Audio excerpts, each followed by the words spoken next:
E aí, já parou para pensar na expressão pensamento complexo? Dá uma espécie de nó na cabeça, não dá? É que a gente sempre ouve que pensar é simplificar, é organizar as coisas. Mas complexo? Bem, complexo é o oposto disso, é um emaranhado.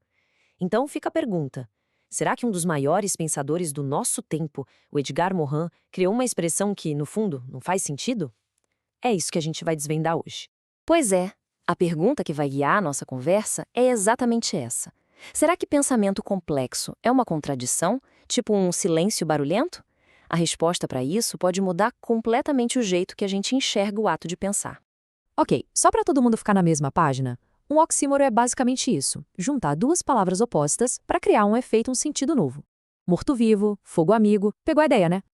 Agora que a gente já relembrou o que é, vamos ver se o termo se aplica aqui. Para a gente entender essa suposta contradição, primeiro a gente precisa dar uma olhada nas palavras separadas. Por que elas parecem que estão brigando uma com a outra? O conflito todo mora aqui, olha só. De um lado, a gente tem a ideia de pensar como sinônimo de simplificar, de botar ordem na casa, de separar as coisas em caixinhas para entender. Do outro lado, a palavra complexo significa justamente aquilo que não cabe em caixa nenhuma, o que é todo entrelaçado, cheio de incerteza, com múltiplas facetas. Parecem duas forças indo para direções opostas. Então, a desconfiança toda vem daí. A gente tem essa crença de que o bom pensamento é aquele que limpa a bagunça que separa o joio do trigo. Só que, e se a própria realidade for por natureza bagunçada e emaranhada, como fica? Essa ideia de que pensar a mesma coisa que simplificar é a grande suposição que está escondida por trás de tudo. E a gente precisa fuçar nisso. De onde é que veio essa noção de que a principal tarefa da nossa mente é sempre reduzir o mundo? E essa crença de que pensar é simplificar acaba gerando um monte de críticas diretas à proposta do Morin. Tem gente que fala que é uma contradição literal, ponto final. Outros enxergam um perigo ainda maior. Será que, ao tentar definir o que é o pensamento complexo, a gente não está, ironicamente, criando mais uma caixinha fechada? E é claro, sempre vai ter quem ache que é só um termo chique, um slogan bonito, mas que na prática não serve para muita coisa. E aqui está o pulo do gato. Esse trecho da nossa fonte principal traz uma ideia genial. A acusação de oxímoro não é um erro de Morin, mas sim um sintoma. Um sintoma de que a gente está vendo um choque, uma briga, entre duas formas completamente diferentes de entender o que significa entender. São dois sistemas operacionais da mente batendo de frente. E para a gente conseguir entender esse conflito, Morin nos dá uma ferramenta super poderosa, a verdadeira chave para desvendar esse mistério: a ideia de paradigma. Essa é a definição do próprio Morin. Um paradigma não é só um monte de ideias soltas. É algo muito mais profundo. Ele define as categorias básicas que a gente usa para pensar e, o mais importante, as regras do jogo. Quais ideias podem se conectar e quais são simplesmente incompatíveis. Para ficar mais fácil de entender, pensa assim: um paradigma é tipo o sistema operacional da nossa mente. A gente não vê, mas ele está lá, rodando o tempo todo por baixo dos panos. E é ele que decide como todos os outros programas de pensamento vão funcionar.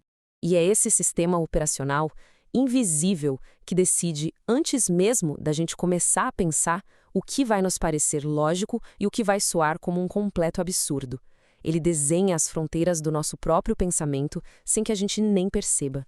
E Morin não escolheu a palavra paradigma por acaso, não. Ele sabe que é um termo meio escorregadio, mas é de propósito. É porque ele está falando de uma coisa muito funda, que mistura lógica, cultura, linguagem e até a nossa biologia. É o alicerce invisível de tudo que a gente pensa. Tá, mas isso tudo parece meio abstrato, né? Vamos trazer para um exemplo prático para a coisa toda fazer mais sentido. Olha só como um paradigma age, sem que a gente note. Acompanha só o raciocínio. O paradigma antigo, o da simplificação, funciona com uma regra principal, a da separação. A lógica é ou. Então, ou algo é explicado pela natureza, ou é explicado pela cultura. Uma coisa exclui a outra. Já o novo paradigma que o Morin propõe muda a regra principal do jogo para e. E, de repente, a gente pode ver natureza e cultura como coisas diferentes, sim, mas que são inseparáveis e que conversam o tempo todo. A mudança na regra é sutil, mas o resultado é uma visão de mundo totalmente nova. E esse é o ponto-chave. Pensar de forma complexa não é misturar tudo e dizer que é tudo a mesma coisa. Muito pelo contrário, é manter as distinções, saber o que é cada coisa, mas em vez de usar isso para separar e isolar, usar para entender como as coisas se conectam, como elas se relacionam de forma dinâmica. Certo! Com tudo isso em mente, agora a gente finalmente pode voltar para a pergunta lá do começo e resolver esse quebra-cabeça de uma vez por todas. E para a gente ter uma ideia da força do conceito de Morin, dá uma olhada em como ele é mais amplo que o de outros pensadores gigantes.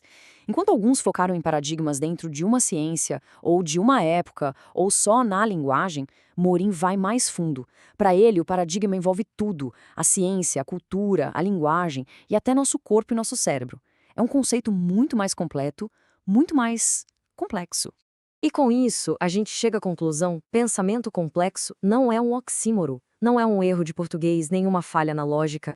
Na verdade, essa expressão é um desafio. É um convite para a gente reconhecer e questionar aquele sistema operacional invisível que fica nos dizendo que o único jeito certo de pensar é separando, reduzindo e simplificando. É uma proposta para a gente aprender a pensar na articulação, na ligação entre as coisas.